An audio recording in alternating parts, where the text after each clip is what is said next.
Namaskar and good morning to all.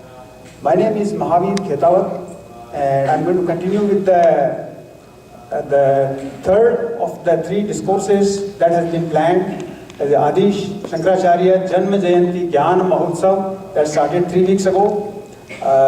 This is going to be the third one. We started actually on Monday, and this is on Sādhanacatuṣṭayam from a very profound Prakarana Grantha, or the introductory text composed by Adi Shankaracharya called vivekacūḍāmaṇi.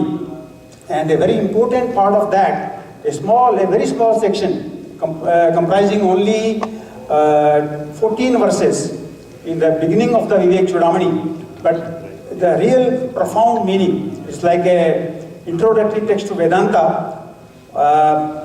What it is Sādhanacatuṣṭayam, means the four attainments, 4 ways of sadhana, which are so important, so kind of indispensable to the study of Vedanta. So these Prakarana Granthas, what they specify is the preliminary qualification, some prerequisite qualifications that we need to acquire in order to study the Vedanta, especially it calls Brahma Jigyasa. So the very first one, the verse number 17 from Vivekacūḍāmaṇi says, Vivekino Viraktasya. No, we have to start with the prayer, right? Yeah. Okay. So I'm sorry. So we'll start with a prayer to Jagadguru Adi Shankaracharya. Let us all chant together. Shruti Smriti Puranana Alayam Karunalayam Namami Bhagavat Padam Shankaram Loka Shankaram. This means we bow down to the lotus feet of Jagadguru Adi Shankaracharya, who is the abode of all Shrutis, Smritis and Puranas, and who is also the repository of compassion and who brings bliss and absolute peace to the whole universe. With that, we will get started. So as we said, the Sādhanacatuṣṭayam is this very small section in the very beginning of the profound text composed by Adi Shankaracharya, which is Vivekacūḍāmaṇi. The total number of verses in Vivekacūḍāmaṇi is 581. And so this section, Sādhanacatuṣṭayam, comprises only 14 verses starting from 17 to 30. And it is so really very important that even the Adi Shankaracharya in the other compositions, like the Aparokshanubhuti, he has also emphasized the importance of the same thing, the Sādhanacatuṣṭayam, and also we all know that Adi Shankaracharya came towards the end of 8th century and then continued like 788 to 820 is said as his lifespan. So almost like 1300 years ago. 500 years later, another saint called Madhav Vidyaranya, or also is known as Vidyaranya Swami, he composed another Prakarana Grantha called Drashya Vivek. So there also he specifies the importance of the same Sādhanacatuṣṭayam, the 4 ways of attainment. So that's what Adi Shankara starts with from the verse number 17. Those are, he says, Vivekino Viraktasya Shamadhi Gunasalina Mumukshaurevahi Brahma Jigyasa Yogyata Mata. So those are the 4 qualifications. What are those? Here he is only giving the glimpse of those 4 qualifications. But Vivekina means the Vivek, the power to discriminate between the real and the unreal, truth and the untruth, temporary and the permanent. That is the very first quality that is required. Vivekino. Next is Vairagya. Vairagya means the dispassion, and we'll talk about this as we go along. They are described in details in the next few verses. So Vairagya means the dispassion or the Vairagya or renunciation, we can call it, renunciation. So Vivekino Viraktasya Shamadhi Gunasalina. Then he describes all the Shamadhi Shatak Sampatti. It's like a treasure of the 6 qualities. What are those 6 qualities? Shama, Dama, Uparti, Titiksha, Shraddha, Samadhan. Those are the 6 qualities. Together they are known as Shamadhi Shatak Sampatti. So that is the next, third one. And the last one, but not the least one, is called Mukshutvam. Then the urge to become free. And so we will discuss all those details. But what is important here, he says, Mumukshaurevi Brahma Jigyasa Yogyata Mata. He talks about Brahma Jigyasa. Now what is the Brahma Jigyasa means? Inquiry into Brahman. Where do we get that word Brahma Jigyasa from? A very important part of the Vedanta. See, Vedanta has three, we call like the triple canons of Vedanta, Prasthana, Traya. What are those triple canons of Vedanta? Bhagavad Gita is one, we all know about Bhagavad Gita. Second is the Upanishads. From the concluding part of the Vedas, the Aranyakas, there are Upanishads. There are 108 Upanishads in total. Out of those, the 11 are the major. And how this classification came, major and minor? The ones on which Adi Shankaracharya made a bhashya or a commentary, they are considered to be the major, and the remaining are minor. So these Upanishads, they are the second one. And third is the Brahma Sutras, composed by Ved Vyasji. And Adi Shankaracharya was the first to comment on the Brahma Sutras, also all the major Upanishads, also the Bhagavad Gita. He was the first to comment on all the three triple canons or the Prasthana Traya. And there, interestingly, you will find the very first Brahma Sutras. The Brahma Sutra says, Athato Brahma Jigyasa. So there, the Adi Shankaracharya comments, he writes a very big commentary. And he defines what is atha. The literal meaning of the word atha in Sanskrit is now. But Shankaracharya ji doesn't say now. He says the meaning of the word atha is thereafter. What is meant by thereafter? Thereafter means, first of all, after having finished our responsibilities or duties as a worldly person, finishing all our responsibilities, and then having acquired some prerequisites, some pre-qualifications, and he exactly defines these four: Vivek, Vairagya, Shamadhi, Shadak Sampatti, Shamadama, Uparti, Titiksha, Shraddha, Samadhan, and Mumukshutvam. Without these, even we are not eligible to inquire into the Brahman. Leave aside the Brahma Gyan. A lot of people talk about Brahma Gyan, Brahma Gyani and all that. That's a very, very high stage, ultimate stage, the highest state as a goal of the human life. But first of all, we need to be able to inquire into the Brahman. What is Brahman? We can read lots of literature, we can read lot of books, hear hundreds of lectures and whatnot. But in order to truly assimilate and understand what Brahman is, we will not be able to do it unless we acquire these four qualifications. That's what it is, Athato Brahma Jigyasa. After Atha means thereafter, after having acquired certain prerequisites, then only we can inquire into the Brahman. And that's what here in the verse number 17 it says, Vivekno Viraktasya Samadhi Gunsalina Mumukshore Brahma Jigyasa Yogyata Mata. Yogyata means qualifications. Those are the most essential qualifications even to inquire into the Brahman. And then next, verse number 18 he says, he lists them one by one. He says Ado. Ado means the very first one. Ado Nitya Anitya Vastu Vivek Parigandete Iha Mutra Phal Bhoga Viragas Tadanantram. So the very first of the four qualities, why he is saying Ado is because the sequence is very important. The first qualification to be acquired is Nitya Anitya Vastu Vivek. Again, the discrimination between the real and the unreal, Nitya and Anitya, temporary and permanent. That is the very first quality. And once we have that, then Iha Mutra Phal Bhoga Viragas Tadanantram. Dispassion for the enjoyment of fruits here as well as hereafter. Here means whatever we do generally, a normal person of the world, we do everything what we are looking for. What am I going to get out of this? We are always looking for the fruits first.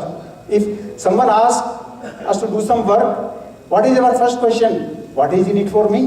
What am I going to get out of it? That is our first question. So we are always looking for the fruits, but that's not what is required here. Said Iha Amutra Phal Bhoga Viragas Tadanantram. The second qualification is dispassion for the fruits of action here as well as hereafter.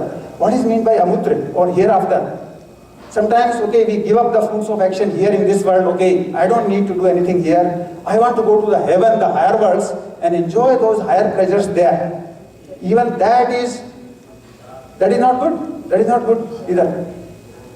That is going to create problem, because if you see all like the Bhagavad Gita and all that, even those pleasures in the heaven, those are also temporary. We will see as we go along. Those are also temporary. We can stay there only temporarily. Sometimes till the effect of our good actions or our merits is over, as soon as the effects of those merits are over, we are brought back, like we are deported from the higher worlds. We come back either to this world or we may go even to the lower worlds. That's what they are. And so that's what, so therefore, see, this human life is extremely important. Even though it is better than the higher heavens actually. Even this human life, this world is considered by all the sages and saints even better than the heaven and all the other higher worlds. So, iha mutra phal bhog hai, viragas tadanantaram, then shamadhi shadak sampatti, those 6 treasures, and mumukshutvam iti sputam. Those are the 4 qualifications.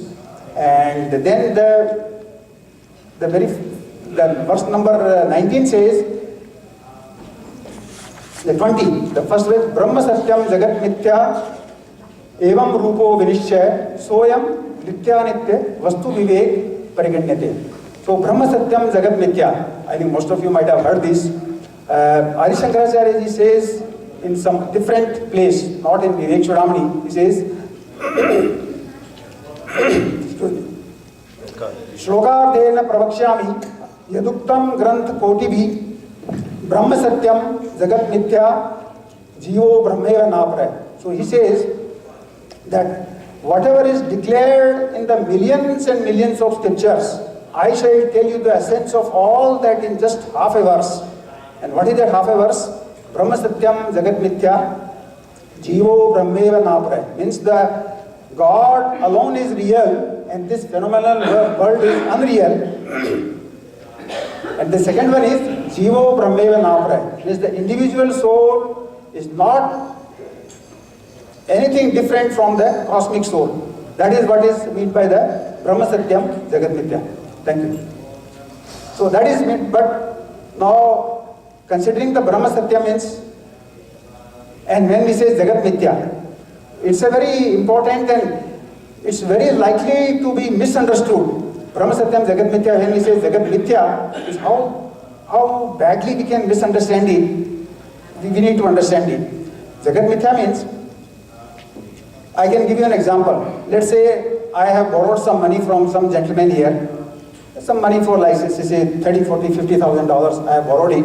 And then we come to the lecture and we hear all these Brahma Satyam Jagat Mithya. So when time comes to return it, I can say that, yeah, look here. You see, this Jagat is Mithya. This world is false. So forget about this loan and all that. So we can distort the things for our benefit. It's not good. That's what the commentator on this says.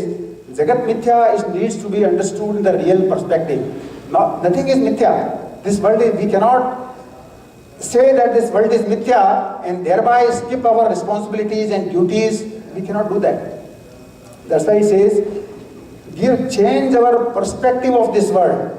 The way we perceive this world to be, all we need to do is just change it. Instead of considering Mithya, see God in everywhere. The best way it shows, like the Upanishad says, that Ishavasya Upanishad, the very first of the 11 major Upanishads that Adi Shankaracharya ji commented upon, very first one is Ishavasya Upanishad, one of the very small Upanishad, but very profound. And the very first verse of the Ishavasya Upanishad, what does that say? Ishavasyam idam sarvam yat kimche jagatyam jagat tena tektena bunjita ma grabdha kashyas vidyanam. Means, consider this entire cosmos, the entire universe as God. Whatever you see God in everybody. Ishavasyam idam sarvam yat kimche jagatyam jagat. Whatever we perceive with our 5 senses, consider everything to be God. That is what is. That's how we can change our perspective. We can change our outlook of this world, that today we perceive this world in a certain way. When I see a person, what is the thought comes to my mind is, what can I get from this, what benefit I can get from this person? What I can get, how this person can be of benefit to me. Instead of that, we need to change that perspective. See that divinity in all. See the God everywhere. So then what happens? We serve God everywhere. Then whenever you see a person, what can I do for you? How can I benefit you? How can I serve? So once we see the God, once we see the spark of divinity, you can call it by any name. Like the Jesus Christ called is the kingdom of heaven. Buddha called is the light of truth.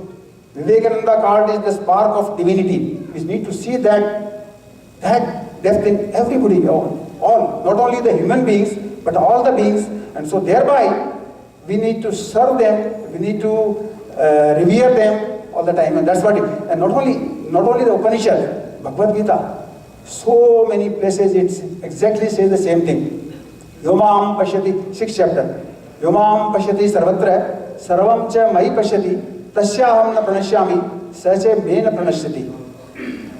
One who sees all the beings in me and me in all the beings, that person never gets far from me, nor do I ever get far from him. That's what Krishna says. So, that's what. And then another 13th chapter, Samam sarveshu bhuteshu tishtantam parameshwaram vinashyatsu avinashyantam yah pashyati sa pashyati. Means one who sees the Supreme Being seated in all the beings, Samam sarveshu bhuteshu tishtantam parameshwaram, the Supreme Lord seated in the heart of all the beings. So, vinashyatsu avinashyantam means one who can see that imperishable in the heart of all the perishable ones. He alone is the one who can see, means the rest cannot see. Bluntly we can say they are blind. That's what it is. So that's what is Brahma Satyam Jagat Mithya means. We cannot literally take this world to be false, but change our perspective of this world. That's what it means, that the God alone is real. So see God in all the beings and things. That's what it says. That is the verse number 20. First quality, that is the Nitya Nitya Vastu Vivek. That's how it can come. Brahma Satyam Jagat Mithya. Then we realize, okay, this is false, this is true. Then the next is Vairagya. Tad Vairagyam Jihasaya Darshan Shravana Adivi Dehadi Brahma Paryantehi Anitya Bhoga Vastuni. Tad Vairagyam Jihasaya Darshan Shravana Adivi. Darshan and Shravan, he has mentioned only 2 out of the 5 sense perceptions that we have. We have 5 sense perceptions, right? What are those? Shabda, Sparsha, Roop, Rasa, Gandh. So he is telling only 2 of those. Darshan means seeing and Shravan means hearing. Darshan, Shravan, Adivi. Dehadi Brahma Parente. And all the experiences we gain through this mortal body, and also the experiences gained by all the gods and goddesses staying in the higher worlds. Consider all those to be temporary. Anitya Bhoga Vastuni. Whatever enjoyments, we are so much engrossed in the enjoyment that we don't even know that we are bound. That's the problem. But this is what we need to change our perspective. Vairagya. And Vairagya is another again this is a term that's very likely to be misunderstood. We read Ramcharitmanas here in the Chaitra Navratri. I also come here to chant the Akhand Ramayana. Tulsidas says very beautifully about the Vairagya. He says about Kali Yuga. You know what he says? How people take Vairagya or how people become sannyasi. You know what Tulsidas says?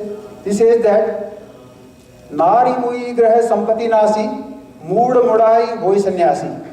Means suppose the wife dies and the person loses all the money in the stock market or some fire or in some other catastrophe. Then what he thinks? Oh man, I lost everything. So now who is going to earn all these things again? Let me join an ashram and become a sannyasi. So then, Mood Mudai Hoi Sannyasi. He shaves off his head and become a sannyasi. But then, that's not the right thing. That's not the right thing. He has become a sannyasi. What about the inward, all the sanskaras, vasanas that he has got? And that is exactly the reason. We are reading about so many fake sadhus, sannyasi doing all kinds of bad things in India, or anywhere, a couple of years ago we heard about this, I don't even remember the names, Ram Rahim, some Asharam Babu, this Babu, that Baba. What is the reason? What is all that? It is because of this thought. Krishna says, interestingly, very, very interesting thing to note in Bhagavad Gita, 700 verses, not even one place Krishna says that give up your family, children, job, responsibilities and become a sannyasi. Not even one place. Krishna doesn't say that. And yet, he talks about the sannyas yoga time and again in Bhagavad Gita. Starting from 5th chapter, you know what he says? Sannyasastu mahabhavo dukkham aptum ayogata. Yogyukto manir brahma nachirena adhigacchati. Sannyāsastu Mahabhahu Dukkham Aptum Ayogata. What is a yoga? Means renouncing the fruits of action, this true vairagya. Without the true vairagya, which is ideally we should be born out of the viveka that we just talked about, the first quality. That's why this sequence is important, vivek and then vairagya. So, if you have the vivek between the real and unreal, then the vairagya comes, discard the unreal and pursue only the real. That is, the Krishna says, Sannyāsastu Mahabhahu Dukkham Aptum Ayogata. Without this knowledge, without this yoga, means renouncing the fruits of action, it is extremely difficult, I would say impossible, to attain that sannyasa. That's what it is. Sannyāsastu Mahabhahu Dukkham Aptum Ayogata. Yoga Yukto Manir Brahma Nachiranadi Gacchati. But if the person has this knowledge, he can become a sannyasi. Then in the next chapter he says, Anashrita karma phalam, karyam karam karoti hai, sa sannyasi cha, yogi cha, na niragnir, na chakriyati. The person who has given up the fruits of action, who is not dependent upon the fruits of action, anashrita karma phalam, karyam karam karoti, who performs all his action without pursuing the fruits for action, then he is not only a yogi, he is also a sannyasi. That is the vairagya, that is the true vairagya. And a lot more can be talked about, but I am just looking in the interest of time. That is the vairagya. And the vairagya is a lot of efforts are required to for this vairagya. As a matter of fact, Swami Vivekananda, I am sure all of you have heard the name of Swami Vivekananda. He came to this country in 1893, spoke in the Parliament of Religion. The day he delivered his first talk or lecture, that was September 11th in 1893, he became a celebrity. And then he was like, people started inviting him. He went to different places. And then just about a year later, he was in New York, and some of his local disciples, they invited him to his cottage to take rest. But there was no rest for him. He never knew how to take rest. So there also he collected some of his 12 hardcore local disciples, and he gave them classes, gave beautiful lecture. There is a book called Inspired Talks by Swami Vivekananda. If you can get your hands on, read that. Very inspiring, they are truly inspiring talks. So there, one day while teaching a class, he got into that abstract mood. He said, excuse me for 5 minutes. So he went out and sat on a mountain. He went out of the cottage and sat on a hill, and he composed a 13 verse called the Song of Sannyasi. Very, very inspiring in the Thousand Island Park in New York. He composed. So because we are talking about vairagya, I will maybe talk about one of that actually. It says, strike off thy fetters, the bonds that bind thee down. Strike off thy fetters, the bonds that bind thee down. Love, hate, good, bad, and all the dual throngs. No slave is slave, caressed or whipped, not free. For fetters, though of gold, are not less strong to bind. Then off with them. Sannyas in bold say, Om Tatsat Om. That's what he says. Fetters, though of gold, are not less strong to bind. We need to realize that. We are so much engrossed in our pleasure, and we don't even know that we are bound. When we talk about mumukshutvam, we are going to, suppose if you tell a person that we need to be a mumukshu, you need to have a desire for liberation. He might ask, oh, what liberation? Do you mean to say that I am bound? Where is the bound? Oh, I have such a beautiful job, wonderful job, very nice wife, children, family, so much society in this side. Where am I bound? But he doesn't know that. He is bound by the fetters of gold. But as he says, fetters though of gold are not less strong to bind. So that is the true vairagya. The point I am trying to make is the real vairagya is not some kind of a passing feeling. Some people also call it the shmashan vairagya. Some near and dear one dies, and then we decide to become that's a temporary vairagya. The true vairagya is born out of the viveka, means from the discrimination, that is the power to understand a real distinction between the real and the false. That is the true vairagya.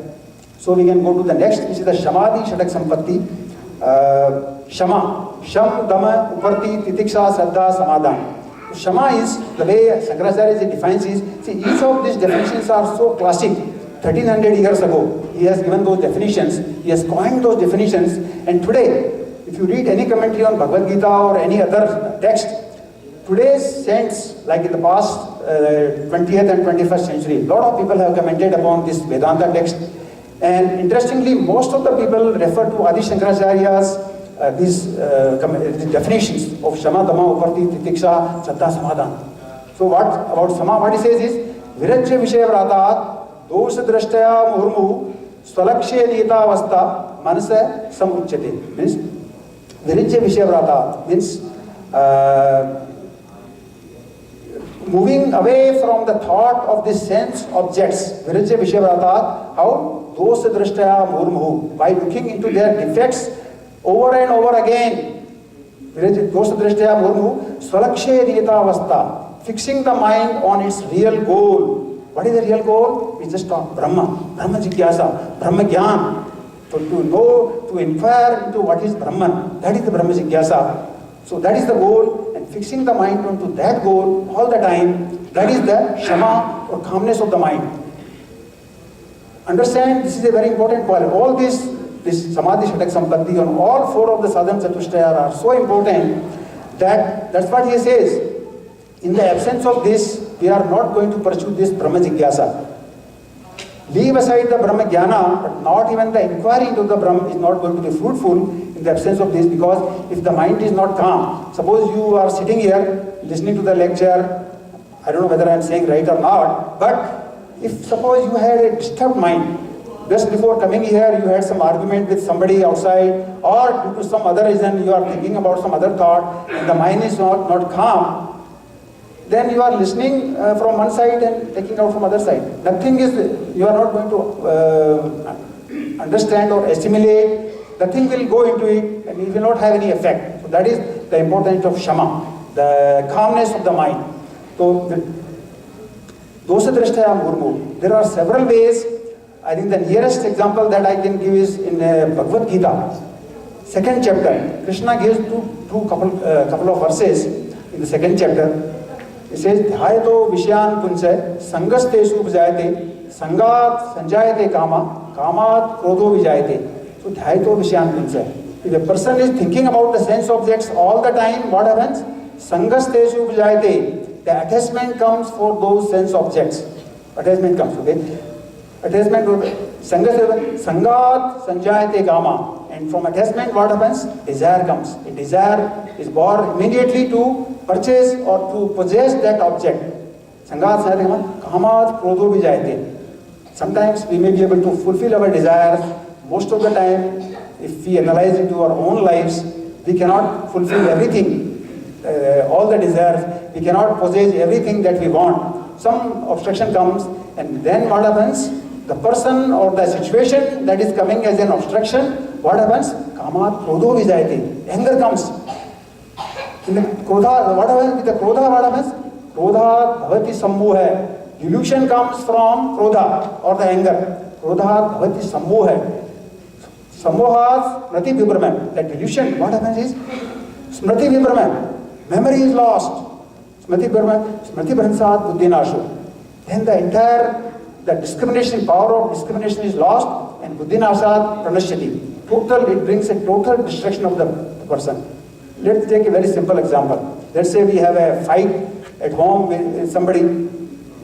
Let's say, for example, let's say a fight between spouses, husband and wife. Some trivial thing, some argument comes, and maybe the couple is married, very happily married for 30, 40, 50 years. And some trivial matter, small matter, there is an argument. Their argument turns into a big fight, and then one of them completely loses the memory. He loses the fact that this person has been married to me for 50 years. We have so beautiful family, wife, children, society, everything. All the memory is lost. Just pulls out his gun and kills him. And after some time, the memory comes back. Then it is too late. Buddhinasat Pranashyati. And the memory is lost. The memory is lost. It's complete perishable. So that's what considering there are many more acharyas he has given. The sense objects. One place he says, the poison, wish or the wish in Hindi becomes the poison. Poison of the sense objects is more dangerous than the poison of a cobra, because the poison of the cobra can kill a person only when it bites. If you see a cobra, you are not going to die. If only if the cobra bites you, then only we will die. But these sense objects are so dangerous, even by looking at it, people can die. There are incidents, stories, real incidents in world, we don't need to explain, they are there. So that's what Acharya is giving us the technique, Dosha Drashtaya Murmu. Fix the mind on the real goal, which is Brahman, Swarakshe Nita Avastha, Manasa Shama Uchyate. Then Dhamma, I think we need to. Dhamma. Dhamma means the control of the sense organs. Shama is with respect to the mind, and Dhamma is with respect to the sense organs. We have 5 sense organs, you know, the Shabda, Sparsha, Roop, Ras, Gandh. Those are the 5 sense organs. And we also have 5 organs of action. What are those?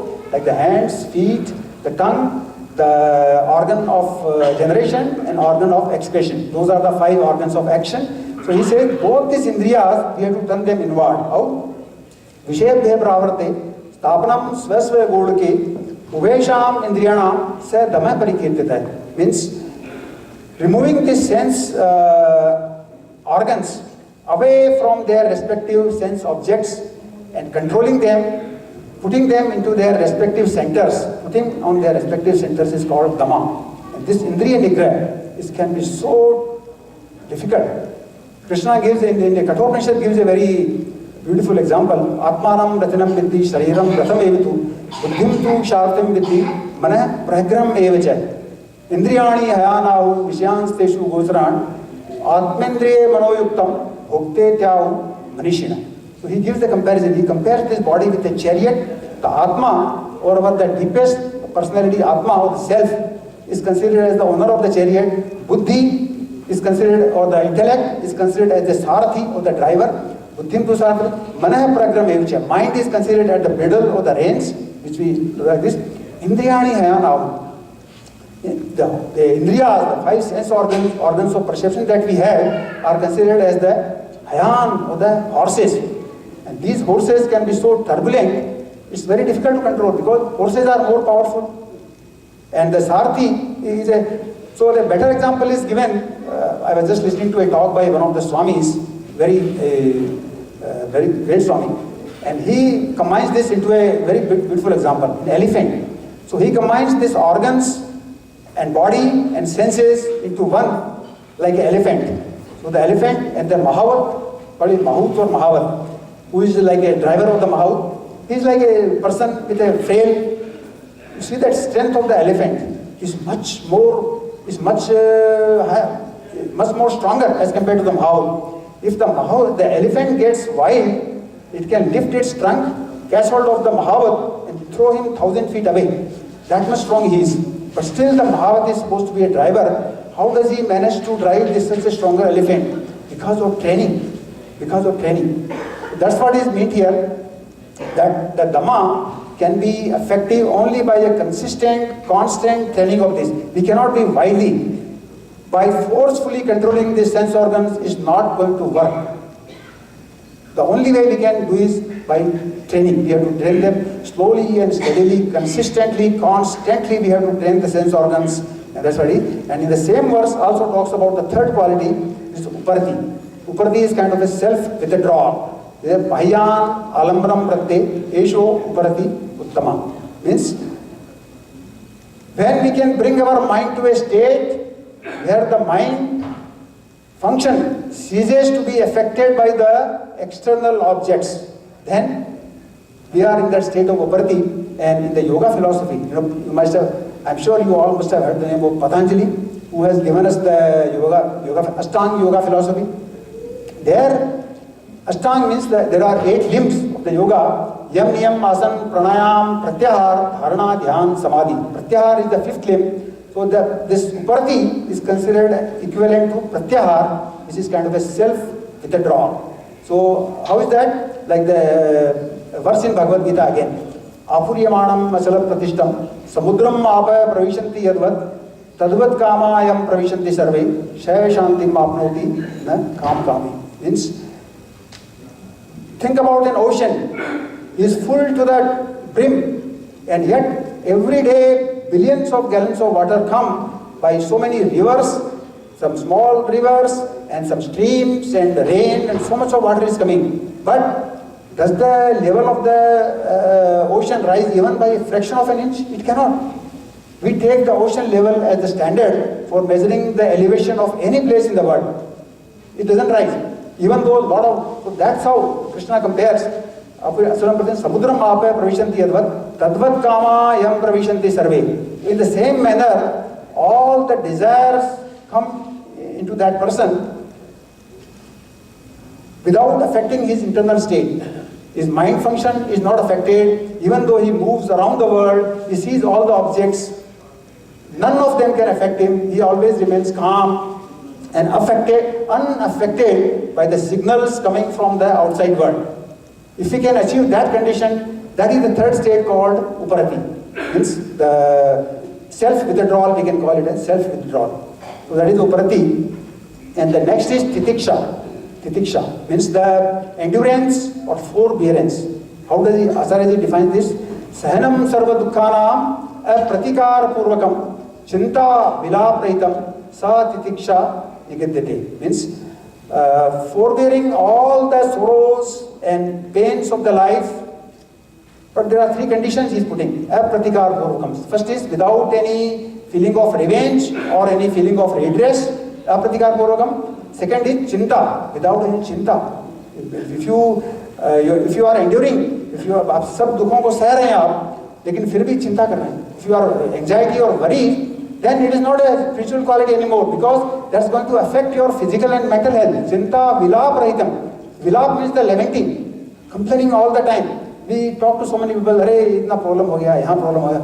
We complain all the time. Not only that, we don't hesitate to come to the temple and complain to God. God, what have I done? You are only bringing all the problems to me. Why me only? We don't even hesitate to complain to the God. So, if we have any of these three, pratikar, chinta or vilap, it's a problem. Chinta is regarding this another, the Swami gave a very beautiful story. In the Himalayas, there was a great Swami, came from Sindh, he says, he was like over 85-year-old. He was a Sindhi, he says, came at the time of partition to Himalayas, and he was like teaching some courses on Vedanta to the other junior monks who are in Himalayas. So one day he had some ailment, because the old age, 80, 85. So a doctor was called, doctor was skinny. The doctor asked him a question, Swamiji, आप क्या खाते हैं? आपका स्वास्थ्य इतना अच्छा है. Means, Swamiji, what do you eat? Your health is so wonderful. You know what Swamiji said? Doctor साहब, हम चिंता को चबा जाते हैं और चिंता आपको चबा जाती है. So that's the problem. The doctor was skinny. So if we continuously keep on doing the worries and anxiety, that chinta is going to chew us, can eat us.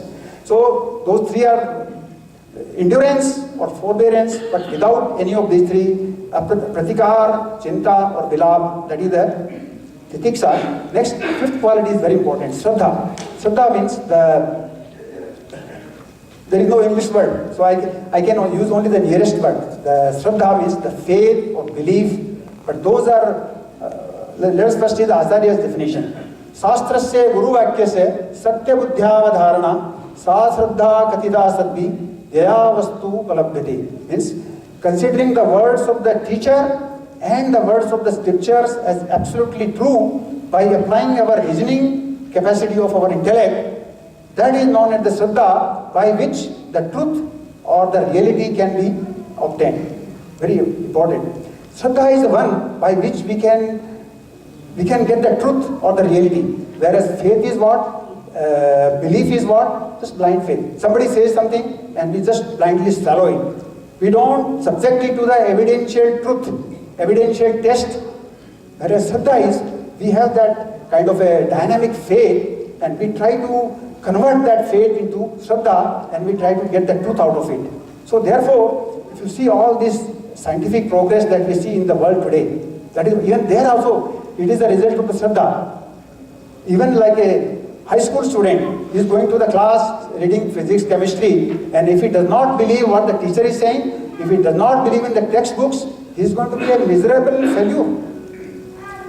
So therefore, in short, I can say that all this scientific, technical progress that we see in the world today, that is nothing but the result of Shraddha. Scientists thought, they believed, and then they thought it was worth investigating into the nature and bring out all this rule, that law, this law, that law, all those things. They have come out only as a result of Shraddha. But here, more importantly, that's how our scientists of the Upanishads, they could not have come up with the declarations of the Mahavakyas from the Upanishads or Vedas, such as Tattvamasi, Aham Brahmasmi, and so on and so forth, unless they had the faith from what was told by their guru. Now see here, look at this. We can perceive this world around us through our five senses, okay? But there is something that is beyond our five senses. That is not perceivable by our five senses. And yet the teachers tell us, Tattvamasi, Aham Brahmasmi. If they tell me Tattvamasi means you are that, I said, what are you talking? He said, you are God. What nonsense are you talking? I don't see anything like a God in me. No, if you go and tell anybody, this is unbelievable. And yet, people have to have faith or the Shraddha in that and then subject it to the test, evidential test, and get the truth out of it. And not the people have got out of it. Many saints and sages, they have got the truth out of it. So the Kenopanishad, one of the another second very minor Upanishad, he says, Na tatra chakshur gacchati, na vak gacchati no mane, na vidmo, na vijanimo, yat etat anushishya. He says, my dear student, there the tatra chakshur gacchati, there the eyes do not go there. Na tatra chakshur gacchati, na vak gacchati, the speech does not go there. Na tatra chakshur gacchati, na vak, no mane, the mind does not go there. No mane. Na vidmo, na vijanimo, that etat anushishya. So, my dear student, I don't really know. The teacher expresses his ability to be able to instruct the student. I do not know how to instruct you in this knowledge, but he gives another way. Then he says, Anyat ev tat viditat, aviditat adhi, iti susrusham purvesham, yanastat vyasa sakshari. This knowledge that I am talking about, my dear student, is different from what is known so far. It is different from what has been known by this our sense perception. Also, it is much higher than what is unknown. Anyatev tat viditat, aviditat adhi. It is higher than what is even unknown. And this is what we have heard. This is also we have heard from the ones who have instructed into this knowledge. Our teachers have told this. So we have just believed them, and then we found it out as a part of our truth. So this is what the Shraddha is. I believe we are really close to time. So let me finish the sixth quality, which is Samadhan. So that is the Samadhan means Sarvada Sthapanam Buddhe, Shuddhe Brahmani Sarvada, Tat Samadhanam Ityuktam, Natu Chittasya Lalanam. Sarvada, the word Sarvada is used here. Sarvada Sthapanam Buddhe, Shuddhe Brahmani Sarvada means all the time, fix the intellect, not even the mind, intellect, which is the affirming faculty to that highest reality, highest truth, Brahman. Shuddhe, that is ever pure Brahman. Shuddhe Brahmani Sarvada. Tat Samadhanam Ityuktam, that is known as the Samadhan, Natu Chittasya Laranam. Not just the mere intellectual oscillations or gyrations of the mind and intellect in the philosophical curiosity. Those will not lead us anywhere. Curiosity is good, philosophical curiosity is good, so